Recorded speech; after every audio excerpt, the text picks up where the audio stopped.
Atenção! Começa agora uma teleaula de Física do ensino médio. Você vai assistir a teleaula de número 40. Bons estudos!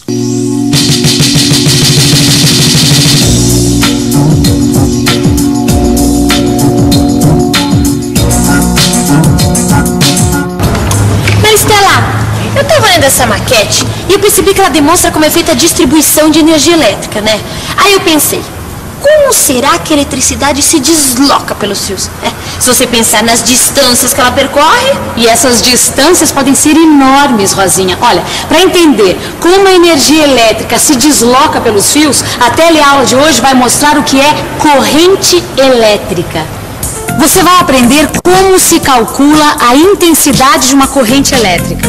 Vai ver que existe uma unidade específica para a corrente elétrica e vai descobrir que existem dois tipos de corrente: a corrente contínua e a corrente alternada. Bom, eu aposto que você ficou interessado, então é só acompanhar porque a nossa teleaula de hoje está começando e cheia de energia.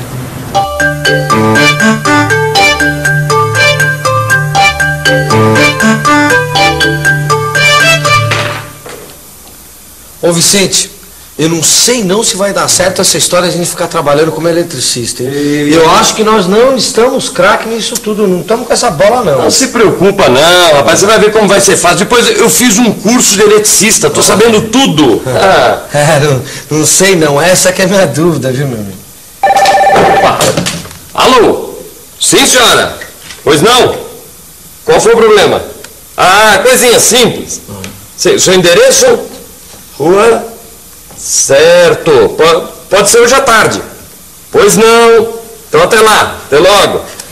Viu só? Começamos o nosso primeiro freguês. Aliás, uma freguesa. Ela quer que troque os fusíveis da casa dela que queimaram por causa de um chuveiro elétrico.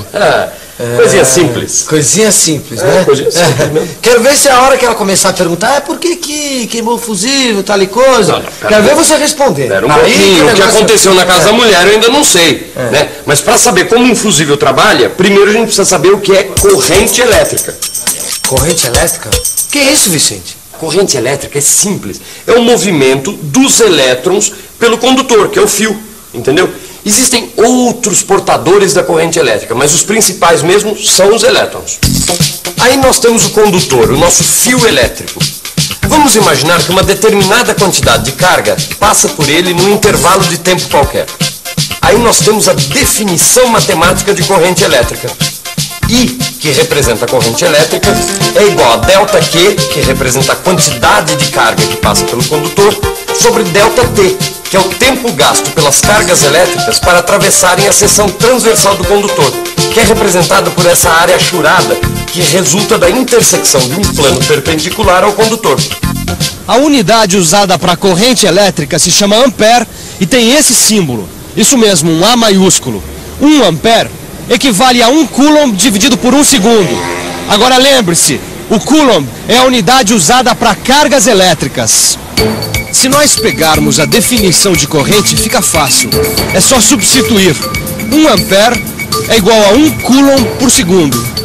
Os valores das correntes elétricas variam muito.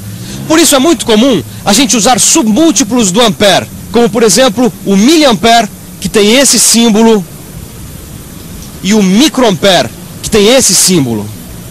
Com essa definição de corrente elétrica, Rosinha, fica fácil resolver vários problemas envolvendo a eletricidade. Toda carga elétrica é um múltiplo da carga do elétron, que é representado por esse E minúsculo. Então a gente pode substituir delta Q pelo E vezes o número de elétrons. É só lembrar que o E tem um valor constante que é igual a 1,6 vezes 10 elevado a menos 19 coulombs. Portanto, a definição matemática da corrente elétrica também pode ser escrita assim: I é igual a N vezes E sobre delta T. Tudo bem, mas e daí? Daí que a gente pode calcular com essa fórmula várias coisas relacionadas à eletricidade. Dá só uma olhada, Rosinha. Vamos imaginar um relâmpago que descarrega 20 vezes 10 a 18 elétrons sobre a Terra. Tudo isso num intervalo de tempo curtíssimo, 1/10 de milésimo de segundo. A pergunta é, qual a corrente elétrica dessa descarga? Ah, Maristela, essa é fácil, deixa que eu resolvo. Para achar o ΔQ é só substituir. 20 vezes 10 a 18 é o número de elétrons e 1,6 vezes 10 a menos 19 é o valor da carga de um elétron. Fazendo as contas, a gente descobre que o ΔQ é igual a 3,2 coulombs. Aí a gente aplica a definição da corrente elétrica. I é igual a ΔQ sobre ΔT. Aí é só fazer as contas. A corrente é de 32.000 amperes. Muito bem, Rosinha. Olha, no seu livro de estudos você vai encontrar outros exemplos de aplicação da definição da corrente elétrica. E lembre sempre de aprofundar no seu livro tudo que você vê aqui na teleaula. Moleza, é? Pois sim. Você viu quanta coisa tem aí sobre corrente elétrica? Calma, Gil, calma. Olha, ainda tem muito tempo até a gente fazer esse trabalho. Até lá a gente ainda vai aprender muita coisa nessa teleaula, você vai ver. Olha, a gente já aprendeu como definir corrente elétrica, já vimos que com essa formulazinha dá para resolver um monte de problemas, e agora vai vir mais coisa por aí. Nós vamos aprender que existe um sentido da corrente elétrica. Sabia disso? Ah, quer dizer então que os elétrons se movimentam num sentido determinado? Exatamente, Gil. Aliás, existe uma história muito interessante por trás da descoberta do sentido do movimento dos elétrons. Presta atenção.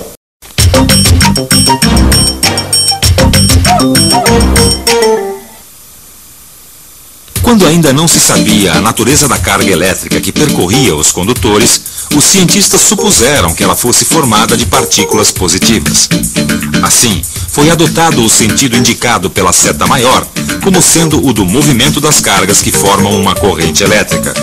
Quando foi descoberto que as cargas eram na verdade elétrons, cargas negativas, ficou claro que o sentido real da corrente elétrica era oposto ao que pensavam os cientistas até então. Porém, esse é o sentido adotado até hoje. Os físicos o chamam de sentido convencional, ao contrário do sentido real da corrente elétrica.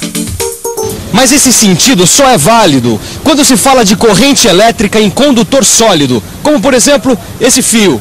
Quando o condutor são gases ou líquidos, como por exemplo os gases que estão dentro dessa lâmpada fluorescente, então a gente fala que a corrente é formada por íons positivos e negativos. Dá uma olhada nesse esquema. Ele mostra o movimento de cargas quando o condutor é líquido ou gasoso. Repare que o sentido da corrente, dado pelo I, é igual ao sentido do movimento das cargas positivas. Agora, quando o condutor for de um material semicondutor, como por exemplo nesse chip de computador aqui, então o movimento da corrente elétrica é totalmente diferente. Nesses materiais aparecem muitas vezes buracos, lugares onde deveria estar um elétron. Quando um elétron ocupa esse espaço, é como se o buraco mudasse de lugar. Assim, nós temos um buraco positivamente carregado que vai se movimentando no material. E ele é positivamente carregado porque ocupa o espaço que deveria ser de uma carga negativa. Ok, existem vários sentidos de movimento da corrente elétrica. Agora me diz uma coisa, o que faz com que os elétrons que formam uma corrente elétrica se movimentem? Na verdade, Rosinha, os elétrons já estão em movimento, só que um movimento desordenado em todas as direções. O que caracteriza a corrente elétrica é justamente o fato de que esse movimento passa a ter um sentido, num deslocamento bem lento. Olha, você pode pensar na corrente elétrica como se fosse uma escola de samba, onde os elétrons são os passistas que se movimentam rapidamente de um lado para outro. Só que a escola, como um todo, demora muito tempo para passar na avenida. Que coisa interessante, Maristela.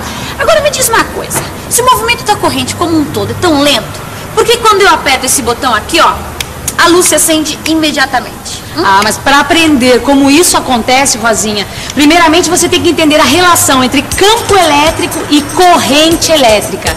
Olha só, o surgimento do campo elétrico é o que faz com que o elétron se mova num determinado sentido. Agora eu tô me lembrando. Eu tô me lembrando das aulas de eletrostática. Quando uma carga elétrica é colocada numa região onde existe um campo elétrico, essa carga sofre a ação de uma força que a obriga a se deslocar. É isso mesmo, Rosinha. Olha, vamos dar uma olhada nessa lâmpada que você está segurando, certo? Olha só. Os elétrons que geram a corrente elétrica que acende o filamento da lâmpada já estão no filamento. Olha, elas não saem do interruptor para vir até aqui. Não, os elétrons já estão aqui dentro, se movimentando desordenadamente. Quando a gente aperta o interruptor, um campo elétrico percorre o fio e é como se esse campo elétrico desse uma ordem para que os elétrons parem de se movimentar aleatoriamente e passem a ter um movimento com um sentido, formando uma corrente elétrica. E o campo elétrico, esse sim, viaja a uma velocidade fantástica, próxima à velocidade da luz. Ah, por isso que a luz acende instantaneamente. Exatamente. O campo elétrico determina o movimento dos elétrons. Quando o campo elétrico tem um sentido único, então ele faz com que os elétrons se movimentem apenas em um sentido. É o que nós chamamos de corrente contínua, que é gerada por pilhas e baterias e que percorre a maioria dos aparelhos eletrônicos, como por exemplo essa calculadora aqui. Quando o campo elétrico oscila, ele faz com que os elétrons se movam ora para um lado, ora para o outro. Isso é o que nós chamamos de corrente alternada, que é o tipo de eletricidade das nossas casas e da iluminação pública. Ô, rapaz, quer dizer então que aqui tem uma corrente alternada entrando na casa. Exatamente, Gil. E essa corrente, como todas as outras, ela precisa de um condutor para se propagar. No caso são esses fios aqui, olha, que estão entrando na casa. Tá certo? O condutor, ele permite o movimento dos elétrons e ao mesmo tempo permite que o campo elétrico passe ordenando o movimento dos elétrons. Compreendeu? Agora eu entendi. O fusível derreteu, cortou a corrente. Exatamente. Aí o campo elétrico não conseguiu alcançar os elétrons, que estão no resto do circuito e no resto dos fios da casa. Exatamente. Agora, nos fios dentro da casa, os elétrons estão lá e estão em movimento, entendeu? Agora, sem o campo elétrico, esse movimento é aleatório, não caracteriza uma corrente elétrica. Entendeu? Por isso que o chuveiro da Dona Yara parou. Agora, os elétrons estão lá. O que não tem é corrente elétrica. Grande Vicente, tá aí, ó. O rapaz me surpreende, às vezes até aprendo coisas com ele. Mas olha, vamos deixar isso de lado porque agora é hora da revisão. E atenção, se liga aí que é hora da revisão. Na teleaula de hoje, você aprendeu o que é corrente elétrica. Viu como é sua definição. E teve um exemplo de como essa definição pode ser empregada. Você aprendeu também que a corrente elétrica tem um sentido, e que esse sentido varia de acordo com o material de que é feito o condutor. No caso dos condutores sólidos, como os fios elétricos, por exemplo, você viu que existe um sentido convencional e um sentido real. Finalmente, você viu a relação entre campo elétrico e corrente elétrica. Viu também como o sentido do campo elétrico determina o tipo de corrente elétrica, gerando uma corrente contínua ou uma corrente alternada. Legal, Maristela, eu gostei. Mas eu fiquei com uma curiosidade. A gente falou em campo elétrico. A gente falou que o campo elétrico é que provoca o movimento dos elétrons. Mas de onde veio o campo elétrico? Hoje você está cheia de boas perguntas, hein, Rosinha? Mas não vai dar para responder hoje, tá bom? Vai ficar para a próxima teleaula. Eu espero você, hein? Não se esqueça de consultar o seu livro de estudos. Nele você vai poder aprofundar tudo que a gente viu hoje, tá bom? Então até a próxima. Tchau!